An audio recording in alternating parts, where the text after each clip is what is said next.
से दो चार प्रश्नों पर डाउट है, लेकिन दो तो बहुत क्लियर है कि ये डिलीट होने ही होने हैं। उसमें से एक प्रश्न कर्मवाच्य वाला है मित्रों, कल भी मैंने कहा था राम से आम खाया नहीं जाता, ये भी कर्मवाच्य है, आम खाया नहीं जाता ये भी कर्मवाच्य है मित्रों, या आम खाया जाता है ये कर्मवाच्य ही है। तो इस प्रश्न में दो ऑप्शन सही है, इस वजह से ये क्लियर कट डिलीट योग्य प्रश्न है। एक डिलीट योग्य प्रश्न जो है द्विगु समास वाला प्रश्न है, जिसमें पूछा गया कि निम्नलिखित में से किस विकल्प में सभी शब्द द्विगु समास के उदाहरण है मित्रों। तो इसमें से कोई भी ऑप्शन सही नहीं है, कोई भी ऑप्शन सही नहीं है, क्योंकि ये द्विगु नहीं है, ये द्विगु नहीं है, ये द्विगु नहीं है, यहां ये द्विगु नहीं है, यहां ये द्विगु नहीं है। तो ऑप्शन में एक भी ऑप्शन ऐसा नहीं जिसमें दोनों ही शब्द जो है, दोनों ही पद जो है द्विगु के उदाहरण हो, तो ये डिलीट के योग्य है। ठीक है मित्रों, और फिर एक दो पर संदेह है, अब वो फाइनल क्या होता है देखिए, लेकिन ये तो दो क्लियर कट है। अब एक विश्लेषण हम कर ही लेते हैं मित्रों थोड़ा सा। हमारे पंजीकृत कुल विद्यार्थियों की संख्या 3,01,118 छात्र।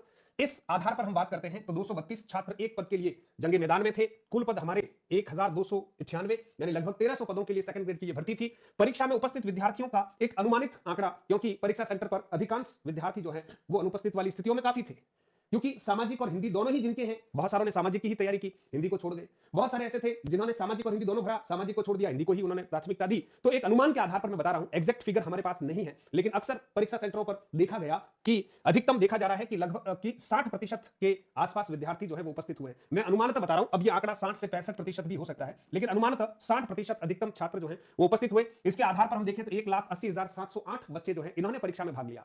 इस आधार पर देखते हैं तो 140 छात्र एक पद के लिए मैदान में है, लेकिन आप जानते हैं कि जितने विद्यार्थी परीक्षा में भाग लेते हैं वो सब बहुत गंभीर मानसिकता के साथ तैयारी कर रहे हों, इसमें संदेह रहता है ना मित्रों। तो गंभीर तैयारी करने वालों का अगर हम अनुमान बताएं तो अधिकतम 30% छात्र जो हैं वो गंभीर तैयारी वाले होते हैं अधिकतम। और अगर 1,80,708 में से अगर हम 30% निकालते हैं अनुमान के आधार पर, तो 54,212 छात्रों में वास्तव में एक कड़ा मुकाबला होता है। और इस आधार पर हम देखें तो 42 छात्रों के लिए एक पद की लड़ाई है। तो 42 छात्र जंगे मैदान में एक पद के लिए थे मित्रों। ये लगभग मान लीजिए कि अधिकतम 50 छात्रों के मध्य आपकी लड़ाई है और एक पद आपको लेना, यानी 49 विद्यार्थियों से आपका प्रदर्शन अगर अच्छा हुआ है तो आपका चयन होना है। तो एक पद के लिए आप देखिए जो हमारे विद्यार्थी हैं वो ये रहे गंभीर तैयारी करने वाले। जीके व हिंदी के पेपर के स्तर की बात करें तो इसे कहा जा सकता है कि पेपर अच्छा था, स्तरीय था, मध्यम था, यानी न तो बहुत कठिन न सरल कहा जा सकता है। जीके का पेपर भी अच्छा था, अच्छा का मतलब मध्यम स्थिति का था, है ना। और हमारे बच्चों ने बहुत अच्छे से प्रश्न अटेंड किए हैं। और प्रत्येक विद्यार्थी के द्वारा जब भी प्रश्न अटेंड किए जाते हैं, माइनस मार्किंग वाली परीक्षा में मित्रों 5 से 10 प्रश्न का कम से कम गलत होना तय होता है।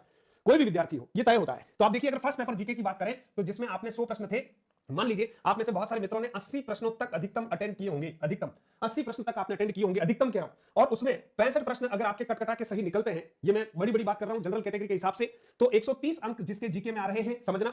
और सेकंड पेपर की बात करते हैं तो 150 कुल प्रश्न थे, उसमें से औसत 110 प्रश्न जिस विद्यार्थी ने किए हैं कटकटा के, क्योंकि इसमें अटेंड करने वाली बात मित्रों अधिकतम 125 प्रश्नों तक, अधिकतम कह रहा हूं अधिकांश विद्यार्थियों ने अटेंड किए हैं। तो 10-12 प्रश्नों का गलत होना, 10-15 प्रश्नों का कहीं गड़बड़ होना स्वाभाविक सा रहता है। तो कटकटा के अगर मान लीजिए 110 प्रश्न सही है और 120 अंक अगर वो सेकंड पेपर में लाता है हिंदी में, इस प्रकार से हम जनरल कैटेगरी के लिए सेफ जोन अगर हम मानते हैं तो 350 अंक अगर किसी विद्यार्थी के आ रहे हैं, जनरल कैटेगरी की बात कर रहा हूं, वो सेफ जोन में है। जनरल कैटेगरी और ओबीसी में बहुत ज्यादा फर्क नहीं होता है, कई बार समान स्थितियां होती कट ऑफ की, और कभी फर्क भी रहता है तो 19-20 का फर्क रहता है। इसलिए ओबीसी और जनरल मान के चलिए कि अगर आपके 350 के आसपास आप क्लियर कट सेफ जोन में है, ऐसा मेरा अनुमान है। फिर आपको आगे ले चलता हूं और थोड़ा सा विश्लेषण भी। अब हमारे बहुत सारे बच्चे फर्स्ट ग्रेड के लिए भी बराबर चर्चा करते रहते हैं, पूछते रहते हैं। तो जो प्रश्न डिलीट हुए हैं 8, अब और जो आपत्ति लगी है उसके बाद क्या स्थिति बन सकती है, 2-4 प्रश्न और जो है उसमें डिलीट करने योग्य है। जो डिलीट कर लिए गए उसमें 2-4 ऐसे प्रश्न थे जिनको डिलीट नहीं करना था। इन सब गुत्थम गुत्था के बीच में अगर हम देखें तो जनरल के लिए 290 से 295 अंक जिनके आ रहे हैं वो बहुत सेफ जोन में है। ओबीसी की बात करें तो 280 से 90 के बीच में हम मान रहे हैं यहां, हालांकि यहां पर हम 285 कर दें और यहां 290 कर दें तो ज्यादा उपयुक्त होगा। ये कम से कम ओबीसी का एक स्कोर रहने वाला है कट ऑफ का। ईडब्ल्यूएस 275 से 285 अंक के मध्य में और एमबीसी 270 से 280 के मध्य में। एससी एसटी की बात करें 260 से 270 के मध्य में। विधवा परित्यक्ता हर कैटेगरी के अनुसार अलग अलग होगा मित्रों, लेकिन मैं जनरल कैटेगरी के अनुसार अगर बात करूं, विधवा परित्यक्ता है ना, जनरल कैटेगरी के अनुसार तो मित्रों लगभग 240 से 50 अंकों की एक अपेक्षा है। बाकी कैटेगरी वाइज में और ये रिड्यूस ही होगा, कम ही होगा। एक्स सर्विसमैन के लिए 240 से 50 अंकों की बात की जा रही है, लगभग ये एक मेरिट जो है फर्स्ट ग्रेड वाली रहने वाली है। इसलिए अगर आप इस जोन में आते हैं तो अपने आप को सेफ मानकर चल सकते हैं। फिर मित्रों सेकंड ग्रेड जो इससे पिछली भर्ती हुई थी 2018 में, उस भर्ती पर जरा सा हम विचार